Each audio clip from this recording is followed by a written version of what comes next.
La ku Ward 64 ngiyakhona njengamanje kunabantu abahlala lapha emathuneni. Indlu yomuntu isethuneni, iheadboard yakhe iTombstone. Siyakhona manje naleli thimba.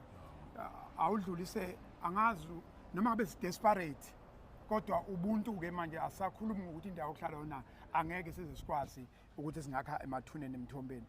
Noma ngabe kuthiwani kodwa ke angishiye kuwena. Ukuzo uma kuthiwa umuntu uyobeka endaweni yakhe yokuphumula. Yes. Kukhulunywa ngomzimba, kukhulunywa ngomphefumulo. Indawo engathintwa ke nje kwisintu naseAfrika indaba yamathuna. Ngoba kuthiwa kubheda kangakanani akekho umuntu okavunyelwe. Uyazi ukuthi abantu abalaba kufanele bakwazi bangaphazamiseki. Siyafisa ukuthi sibanxanxe abantu bakithi ukuthi ungenani basane bazame yonke indlela. Umkhandlo waseThekwini uyazikhandla kodwa akekho umuntu ongasenza iTombstone. Uyobona ukuthi lapho kusuke kubhalwa ukuthi umuntu wazalwa ngosuku oluthile wadlula emhlabeni ngosuku oluthile akwazi ukusaphila ulala endaweni enjalo uhlala eduze kwendawo enjalo. Iyasiphazamisa ngokwesintu, iyasiphazamisa spiritual, iyasiphazamisa nje ku development. So siyafisa basuke endaweni enjalo kodwa ngiyajabula ukuthi nizokwazi ukubabona uhlelo lwakhona sizoliqeda nakhona. So kodwa akufanele lenzeke noba kuthiwa sekwenzakaleni asivumi ukuthi ayenzeke. Kuthiwa uthe yini le ndawo iKhoodmore Human Settlements. Informal Khoodmore settlement. Informal Settlements, yes. Yellow Park ilanga enhle. Ilanga phezulu Yellow Park, yes. Bafola under Ward 64. Oh, okay. Yes. Bafola under Ward 64. Yes. Human Settlements le yakhiwe endaweni yabona nje nayi Tombstone yebo. How? Ilo leli, yeah. Mana. Yeah. Ilo leli phela. Yeah.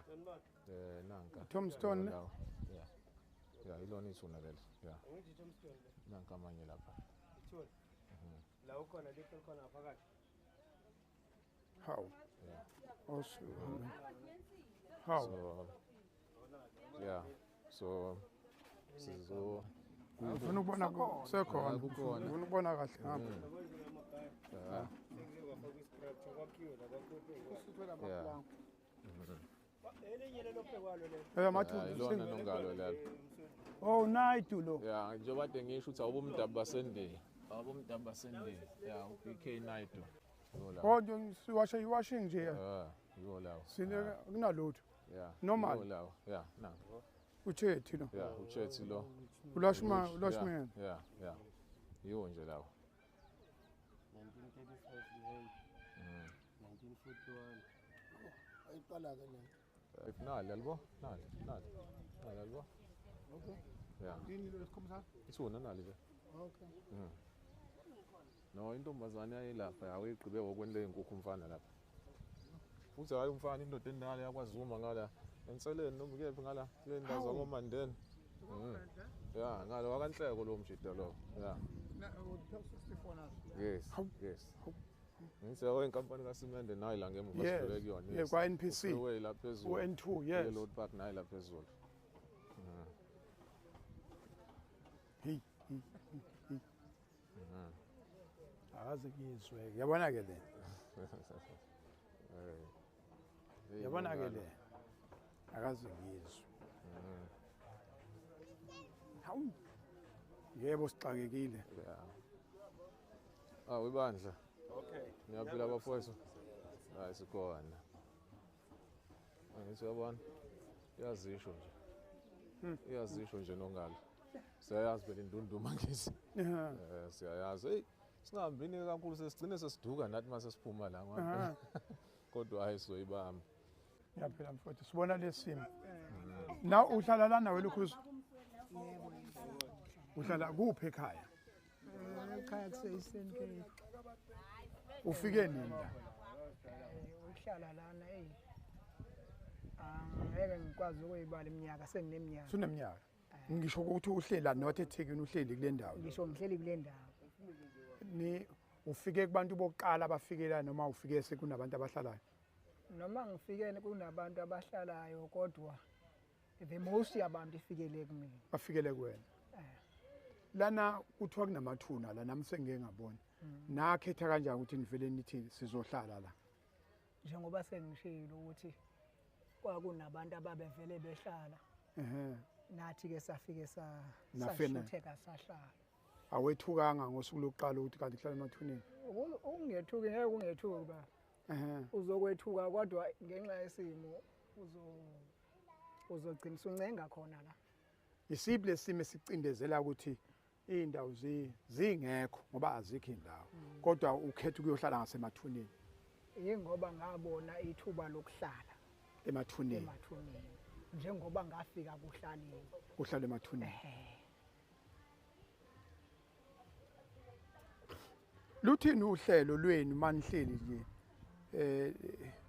niyayibona nisuka la emathuneni noma nifuna ukususwa emathuneni noma nje hayi sihleli luthini uhlelo lwenu siyahalela ukusuka Yes futhi kakhulu uma ikhona indlela Yes. ngoba akekho umuntu okujabulelayo ukuhlala emathuneni futhi nabanye abanikazi bamathuna noma bethuli nje mhlawumbe abathandi hayi ukuthi mhlawumbe abathanda wena phela umuntu wakini uma elele la kuthiwa rest in peace wena ufika uzohlala phezulu kwakhe manake utohoza kuphi ndawo ekhaya uthe kuse Eastern Cape ya kuphi ne Eastern Cape eMthatha yiphi imuphi umehluko owenzwa ewenzeka empilweni yakho ngokuhlala la nokubuya uhlala eMthatha ngoba zombili lezi indawo awutohozi kuzona la bengisebenza ukusho ukuthi njengamanje ngisaphelele itoho ubutohozaphi la bengisebenzele iPWP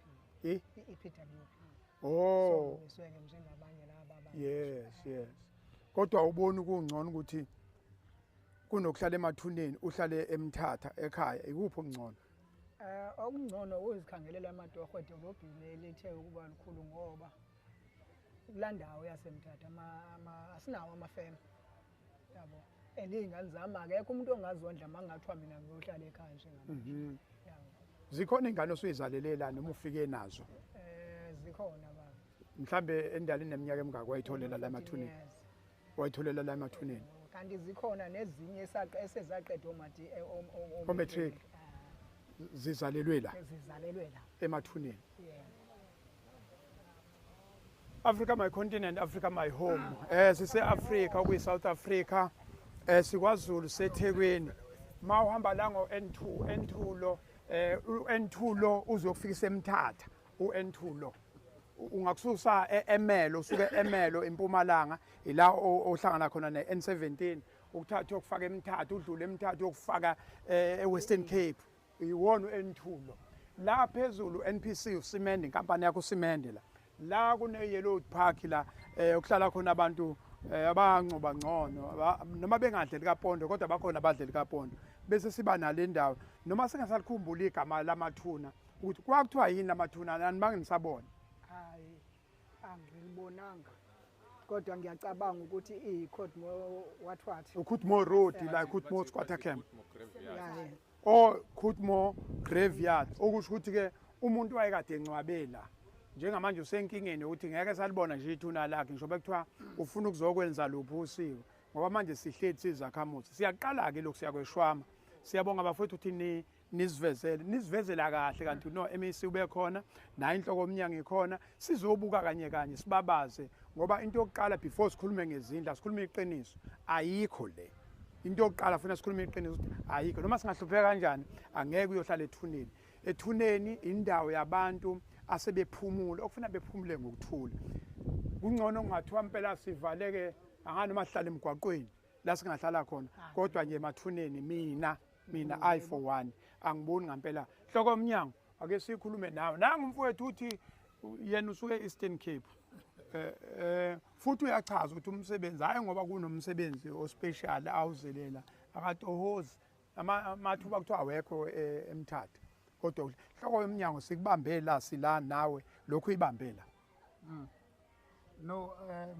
asibingelele nongalo sibingelele ubuholi bendawo sibingelele umphakathi nithela kuse Cottmore Cottmore informal settlement kwakuyi Cottmore Graveyard qala sase ya convectwa okay khona Cottmore Road bese kuba Cottmore Graveyard seku Cottmore Squatter Camp ngaphezulu kwe-graveyard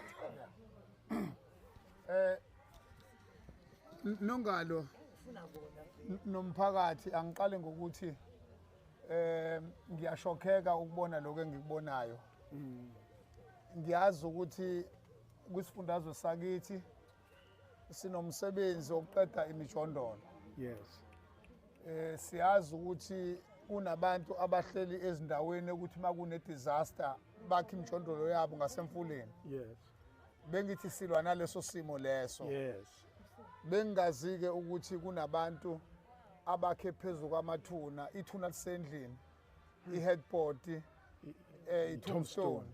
Ngiyaqala ke nqa ukubona lokho. Mina ngikhule emakhaya sifundiswa ukuthi awuhambi phezulu kwethuna, kwakuthiwa uzomila amathumba Yes. ngoba kwakwenzethu usaba. Noma kuthiwa uzodabuka iy'nyawo. Yes. Yes. Yeah. Yes. Ngiyaqala ukubona lokho engikubonayo kuyangethusa. Ngicabanga ukuthi emsebenzini esiwenzayo siqale uhlelo lokuthi nakuba sina information yokuthi eKZN sinemjondolo engaphezulu ka-930 eKZN, bese kuthi more than 700 yayo iseThekwini municipality. Njengamanje ke besinohlelo esiqalayo le ucwaningo noma i-research.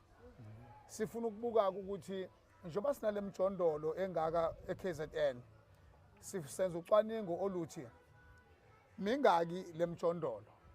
Mase sithola lemjondolo mingaki, sifuna ukuthola ukuthi thina uma sakha indlu njengoba sakha u40 square meter, Yes.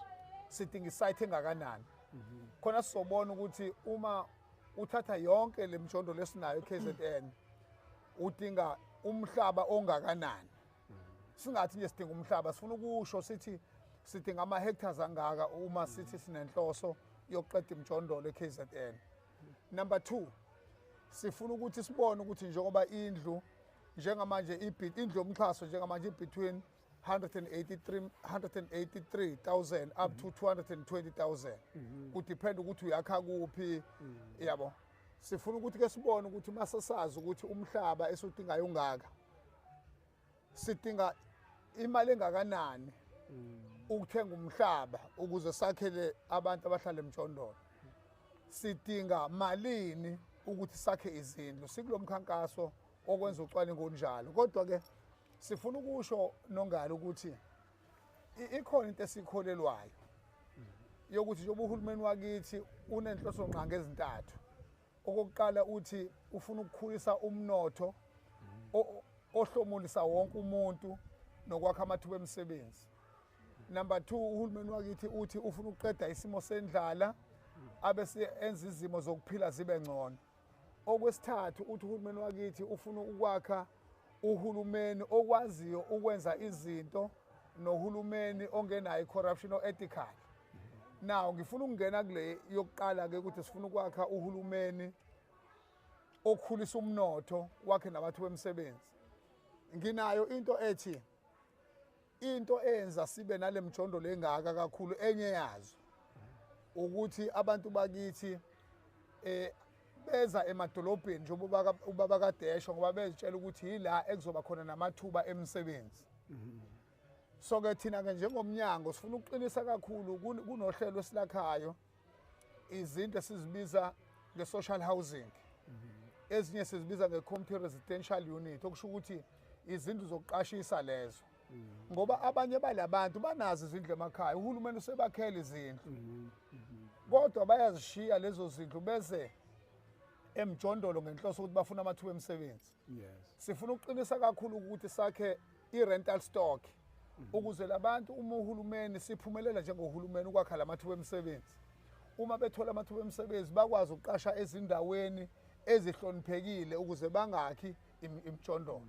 So ke siphezulu kwalowo mkhankaso, kodwa ke ngifuna ukusho ke Nongalo ukuthi ngoba umkhankaso wethu uyothatha isikhathi eside. Yes. Uma ubuka inkinga esibhekene nayo, sifuna ukukhuza ke lo mhlola. Yes. Sikhuze nje sibabaze ukuthi noma ngathiwa sihlupheke kanjani kodwa sikwazi ukwakha emathuneni. Amathuna ayahlonishwa. Ngicabanga ukuthi ke ngoba sengizibonele sizobuya sizokwenza umbiko naku-MEC nakumhlonishwa u-MEC, mhlonishwa umeya weTheku, bese kuba municipal manager waseThekwini, sixoxe lo daba ukuthi nakuba sinenkinga yomhlaba, sinenkinga lezi esinazo, ezinye zezinto efuna sizixoxe lezi ukuthi singadila kanjani nale nkinga ukuthi sinabantu abakhe imjondolo phezulu kwamathuna. Enye inkinga leyo kungafanele sithule ngayo, siyababaza nje, sibabaza umhlola. Sinethemba lokuthi ngelinye ilanga uhulumeni wakithi uzokwazi ukuthi umnotho ukhule ngendlela esifisa ngayo, sikwazi ukwakha amathuba emisebenzi ukuze abantu bakithi bakwazi ukusebenza, bazakhele izindlu noma barente ezindaweni ezidecent ezakhiwe uhulumeni ukuze siqede imjondolo ngoba sinenhloso yokuqeda imjondolo.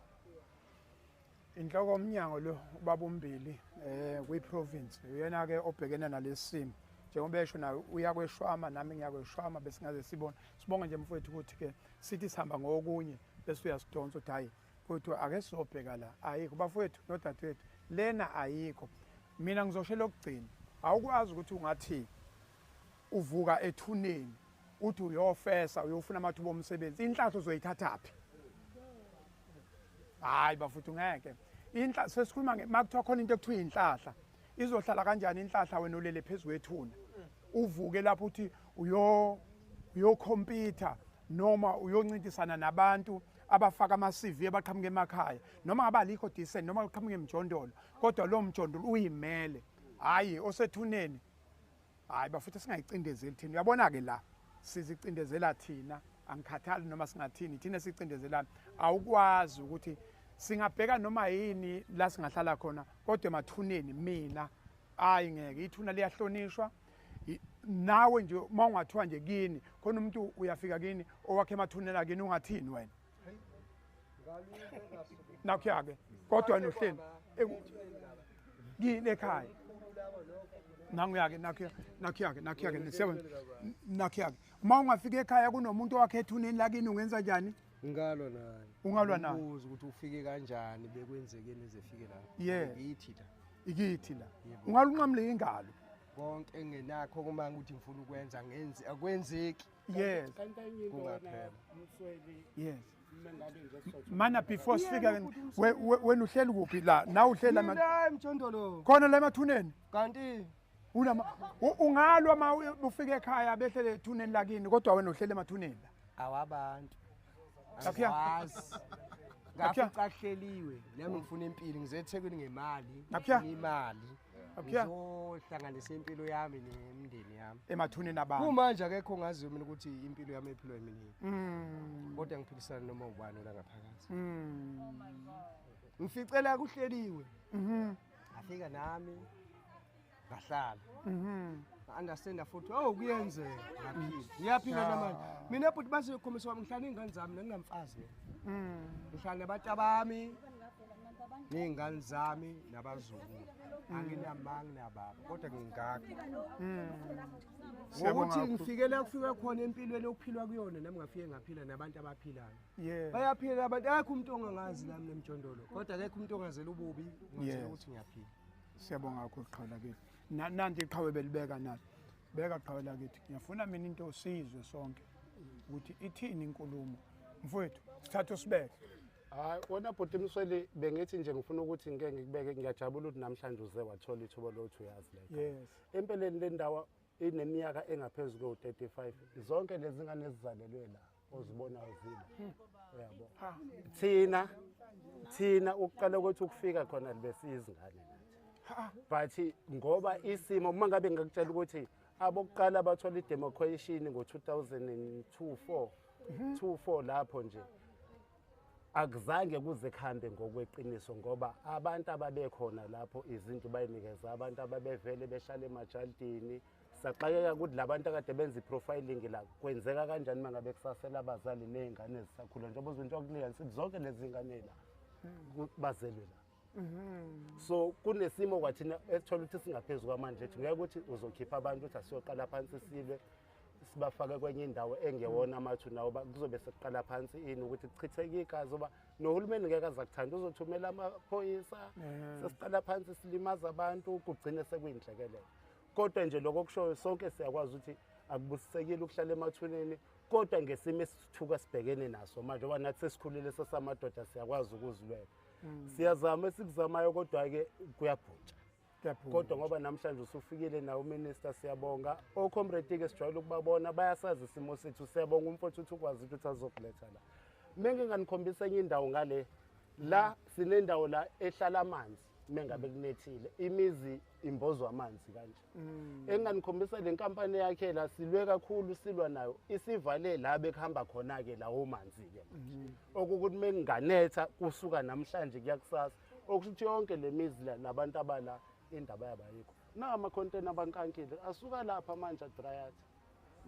Konke lokho kuyi-risk empilweni zethu but mana-ke uselapho ngiyaxolisa usho ukuthi uma ngathiwa kuna izulu imvula enkulu senivalele ngeniphume ngeke kuphume imoto ngephume umuntu la asilali uma ngabe ukuthi linenkomba zokunetha sine-task nje ukuthi thina sesikhulile sihlalela ukugada ukuthi imvula isingakanani mengabe sibona ukuthi siyeza siyabasusa abantu abangenzansi sihlalele ngandawonye so nje siphila leyo mpilo nje mswethu. Siyabonga kakhulu okwamanje mfowethu. Siyabonga. Africa my continent, Africa my home, se-Afrika into ebesikhubazeke KZN abantu bayazi sibeshawe i-GBV nokubulalana nje kwabantu sishawe ezikhukhula sishawe ezingozi yonke into ibuzwa la eKZN ma ufuna nje ukukhuluma izinto ezimbi zibuzwa la Mthombeni ikhukhula ka-2022 ikhukhula ka-2025 isahle la emahlombe akho namhlanje sila Imbilwi ade silapha eMontclair ibhilidi leli nithengile kwenza ukuthi elizoba yi-temporary zindlu ukuthi makwenzeka isimo njengalesi abantu behlale khona awuthathe nje through abantu besuka la sebela abantu nanga ukuthi athethwe ekhulumela nje uyayikhulumela ukuthi cha bajabule bahleli kahle nalapha sibonele le ability siyazi ukuthi ke akunganikeza nje umuntu le ability ngithenga malini elokwenzani bese singena umbuzo wokugcina noma mhlambe i-advice ozosinika nokugcina. Asibonga kakhulu Nongalo ngokusinikeza leli thuba sibingela inkosazana le uNtomkhona wakaMhlongo ozalwa umama uMagcabashe lo wadlula emhlabeni uma kwenzeka izikhukhula. Weminye imndeni kade seBayside esayithatha sayise eBayside. Ngicabanga ukuthi ke udaba lase Montclair Lodge silithengile ku Transnet ngo-33 million. Inhloso ngqangi yakhulu yale ability besiba nezinkinga zama temporary residential unit nama emergency unit ukuthi kufanele siloke sihamba sikhosela endaweni ezihlukene njengamanje uhulumeni uma isiphelele ngiyakwazi ukuhlala abantu abawu400 eyobe seyiphelele ngoDisemba ukuze sazi mekhona isikhukhula basiyobabeka lapha abantu bese simakhela umuzi bese siyamsusa kodwa sibe seba nohlelo ukuthi ke usuku kaMadiba wonke umuntu ke usuke enenhliziyo South Africa uyazi ngolesihlanu sithe lo mndeni wakagcabashe nxa ukuthi bona abakaze balenza usiko impilo bakwazi ukuthi babe right ngendaba yama kungcono bathole indawo sibeqisile ke kufanele silisho lo qiniso ukuthi yilabantu abelimale ngo2022 kuyikhukhula kodwa bona benzeke lo nyaka sathi nxa ukuthi uma akaza tholakala kuzoba ngcono bengazi